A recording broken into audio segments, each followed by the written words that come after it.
Well, I just want to talk about Monday, because particularly after the sort of disrupted start that you'd had, and then you take the lead, get pegged back, that showed a bit of spirit, a bit of the right stuff to drag yourselves back in front, didn't it? No, absolutely. I when I was doing my programme notes the other day and was reflecting on that, I thought Staunton and Gorman in particular were critical, crucial to that response. I saw some real good qualities in Josh and Dale, who I've obviously known since he was a teenager. He's always had that, but I thought the way they went about it, both vocally, both in their actions, I thought was really, really great. Wilkinson's an easy one because he's a big figure in that team, but it was nice to see Dale and Staunton really sort of grab the ball by their proverbial horns and get us back in the game. But it was much better all over Monday. And particularly for the youngsters, not that they won't have been in tough situations through their the academies and all the rest of it, but they wouldn't getting that early in the season, I think it helps set a tone, doesn't it? Yeah, it lets them know that they can do it. It definitely lets them know that they can do it. In the same way when we lost the lead on Saturday, it lets them know that if they're physically not right and not prepared, that we can go the other way with them. So no, it was a good response. It was a really good response, and they have got good character, and a lot of the young ones, people like Moss, Barnett, who are young and new, Wakefield. I don't know if you have Wakefield. How long can you be called a young player from? Wakefield's nearly 24, so. But players like that, who weren't here last year, we obviously are still learning about them, especially Mossy. But people like Knowles, been here a fair amount of time now, and obviously gone through some horrendous scenarios with us. That adds to his character, robustness, his resilience, and that really takes you from being a young player to a senior player, because it can't be chronological. You can't just rate someone as a young player or a senior player based on their age, because Josh Staunton at 25 is as old as they come in his mentality. So there's players like Tom out there that even though, like I said, their age is young, I think they've got a lot about them in their life and had a lot of life experience. Going back to your academy comment, no, they don't have a tough time in academies now. You're not allowed to be. You're not allowed to develop resilience, and honesty is the new bullying. So it's a strange old place, the academy system. You mentioned Josh there. I was going to talk about him because having had such a grim time last season with not being able to play, it's still early days, but great to have him back and around and being able to be involved. Incredible, great guy, brilliant guy. You see the quality of the man in tough situations. What we didn't see is the quality of the player last year, but my life, we certainly saw the quality of the man. Last year, Josh went through more than I'd probably say anyone. He lost his best friend to that awful disease, cancer. He was obviously part of the COVID lockdown and the isolation periods, and then losing Lee. So, and brilliant guy throughout, supportive of myself, very supportive of Terry, the staff, just what you'd expect from a proper, what I would call a proper guy, So, and now obviously everyone's seeing his footballing qualities, and we still haven't seen it really yet. I'd still say we've only seen sort of 60-70% of Josh as a footballer. There's still so much more to come. I'm still desperate to show people the technical quality that he has in possession. Our team's not really set to be fluid at the moment, but once that process comes into fruition, I think we'll see a lot more from him still. But great to have him. It is having a new player. With the youngsters, you've had to sort of throw them in maybe a little bit sooner than you might have liked. How have you assessed their performances so far? That's a lot of people to talk about. Well, I was going to say, it's true. So we can't talk about Wilkinson, Gorman, Staunton. Right, okay. Moss was outstanding Monday for a player that comes in. Came in, didn't have a training session Friday, came on Saturday, showed us some glimpses. Thought he was outstanding Monday, especially late on in the game where they send up the big 18-stone, 6'3" centre half, and Moss is beating balls back aerially every time. I thought he was very, very good. Still very quiet, Still very quiet. Something that if he doesn't grab hold of in his footballing performance, that will definitely be something that holds him back. Tough, resilient, aggressive. I thought his passing was okay, but again, I think that's probably more down to me and the way the team's shaped at the minute more than him. Barnett's been a revelation. Love working with Jordan. Good guy, brilliant athlete, so intense. People forget that when Joe scored, he was running 40 metres behind him, trying to catch up with him, having played the pass. It was quite, extraordinary. All of a sudden, this little fella runs past me in the dugout at full pace, and I'm thinking he's never going to get there, is he? He might do. He's getting closer. So he's done great. Wakefield has been. Wakefield's not a young player. Let's not talk about him like that.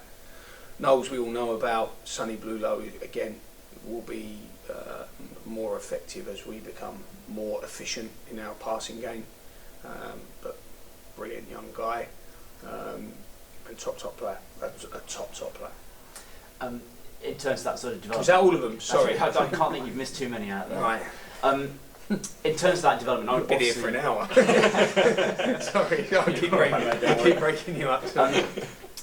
You wanted to play, more, not necessarily passing football, but your patterns will evolve over the course of the season. Is that something that's going to be a little while away yet, given that Absolutely. you haven't quite got the squad that you want? Yeah, well, what point we're at now, the problem is when you play pre-season games, the advantage is you can try. You can try things.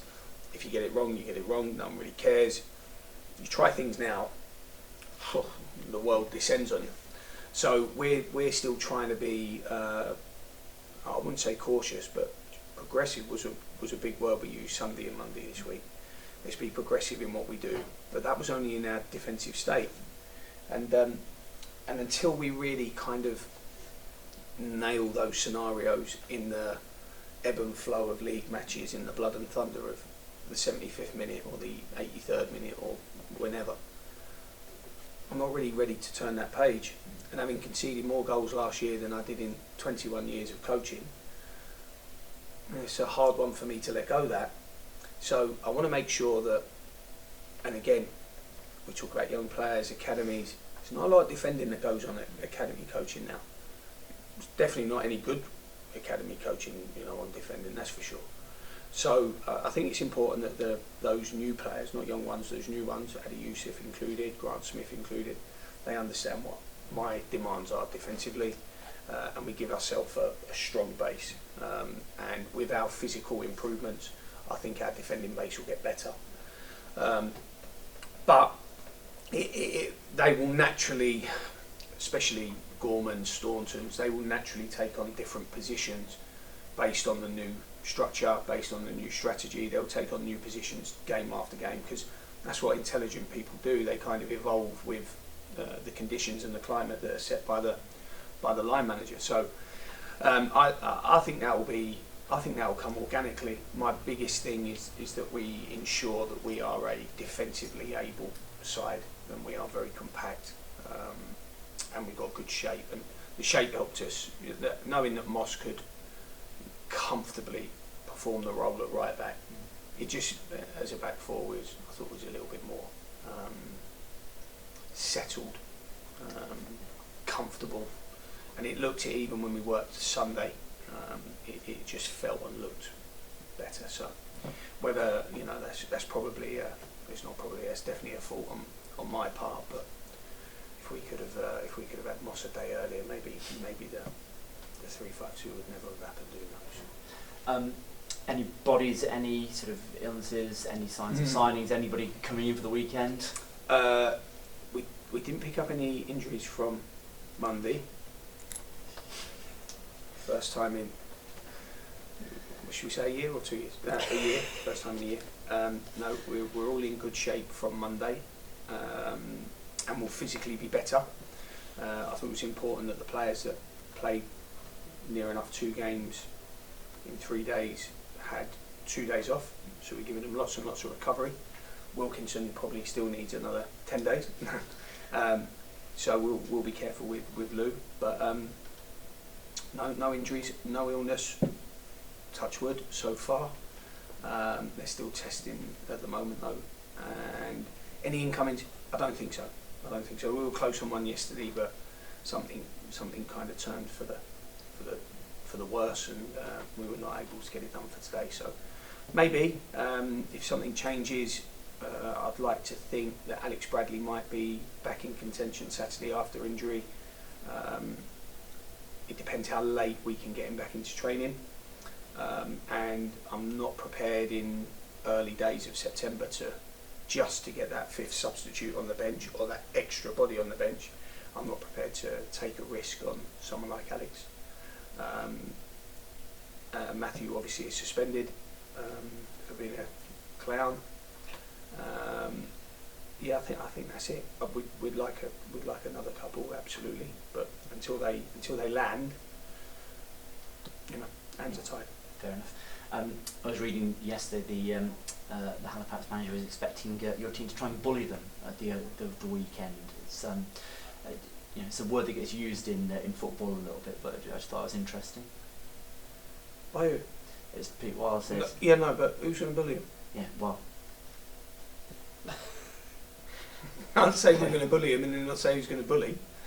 So unless he expects me to run on the pitch with Terry, who is? What, big bag Jordan Barnett at 4.5 foot? I'd like to see that one. Well, listen, that's up to Pete. I'll leave that to Pete. Fair enough. And as a team, you've had some pretty good games with Murphy over the last couple of years, haven't you? Yeah, definitely. No, good games. Very tactical, very tactically minded. Pete.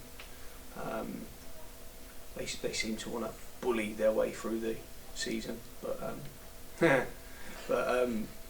nah, they're good games. They're good games. I think we've won a couple and drawn one, and we got beat well and truly here last year after Ruben Reid was bullied in the box and we didn't get a penalty. So. Yeah. Just finding it's on TV, is that something that makes any difference? Well, Kick-offs later. It has done in the last 2 years. It definitely has. No, we haven't got the best record on the telly, but this is a completely different group of people. I mean, last year it was a very similar group of people to the year before. This is a completely new group of people. They don't care about how Yeovil got on 2 years before this. So it'll be a very, very fresh mindset into going into the game, and we'll see how we go. But if I see any new haircuts before Saturday at 5:15, they're going to get fined. Thank you very much. Thank you. Paul. Hey Darren, how you doing? Good, thank you. Good. I know you're a Man United fan, and obviously a lot of talk after the transfer window was the opportunity now for Mason Greenwood and Rashford to learn from the likes of Ronaldo and Cavani. Has it been a similar situation for Quigley, learning from Murphy and Ruben Reid when he's been fit? And is that now coming to fruition? You've thrown some big names in there, and then Murphy, Reid and Quigley. No, look, Joe is playing well right now, no questions. Joe is a product of a different way of working.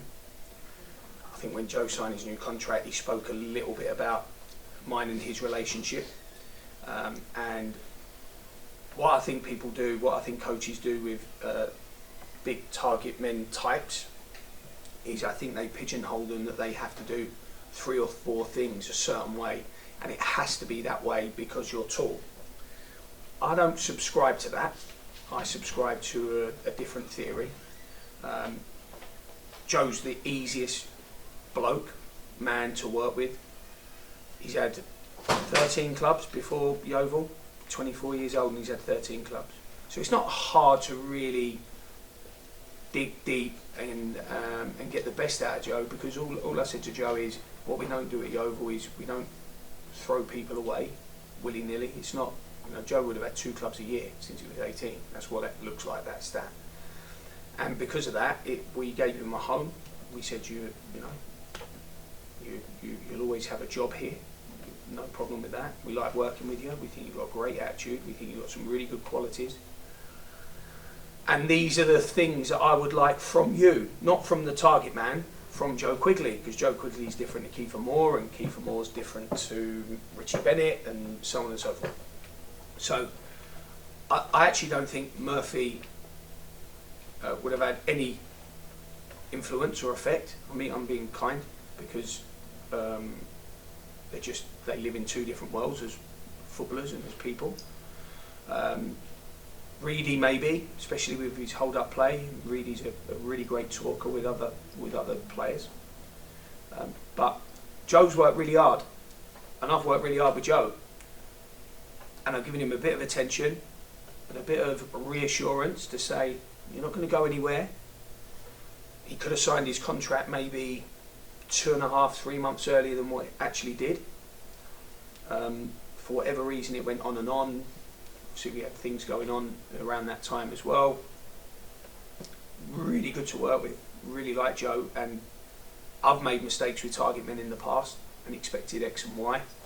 And I just went into this relationship with Joe with a bit of a clean slate, an open mind. It just worked out. It's not hard. You just got to work out what people can do. We're not asking Joe to do anything he can't do. We're just isolating Joe quickly as the human being, as the player, and saying, what are you really good at? Let's try and do that a little bit more than what you were. Not that complicated. And then it's reminders, and it's reminders, and it's reminders. And I'm really tough with the guy. Really tough. I mean, he gets a bit of a rough ride from me, really. But, you know, his work so far has been very good. I thought his finishing Saturday was poor, because he must have missed 4. So he could have had 3, he could have had 4, could have had 5. So he had lots of good chances. He actually passed one across the goal first half that was in the exact same position as the goal he'd scored 10 minutes before. I was absolutely, I wouldn't say shocked, maybe appalled by that decision.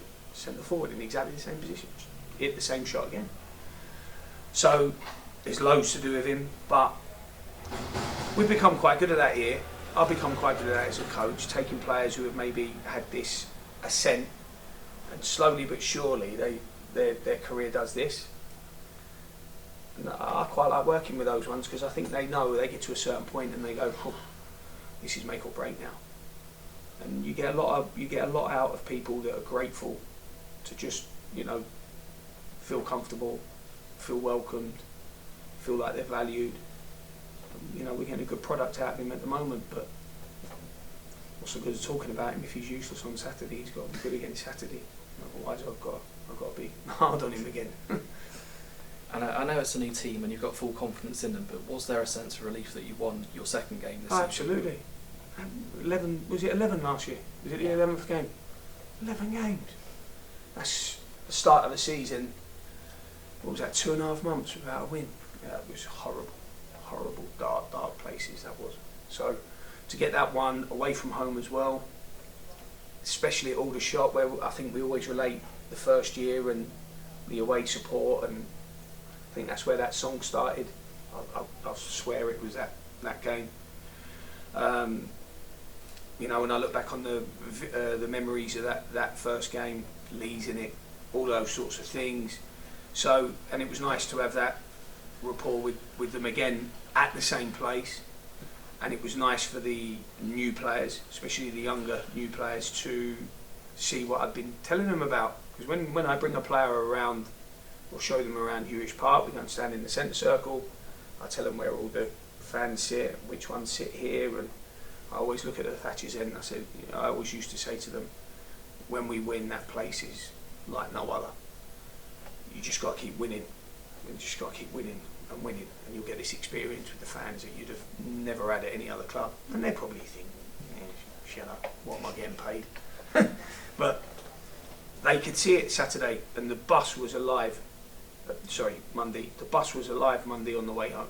It was alive, and it wasn't alive with how good anyone was. It was alive with, wow, never been involved in something like that before. Sonny Bluelow, bless him, at 18, his dad's in the stand and family, and they're like, wow, look at the support for this group of players. So, and what that does is that just encourages them to win and motivates them to win even more, because they want to feel like that so much more.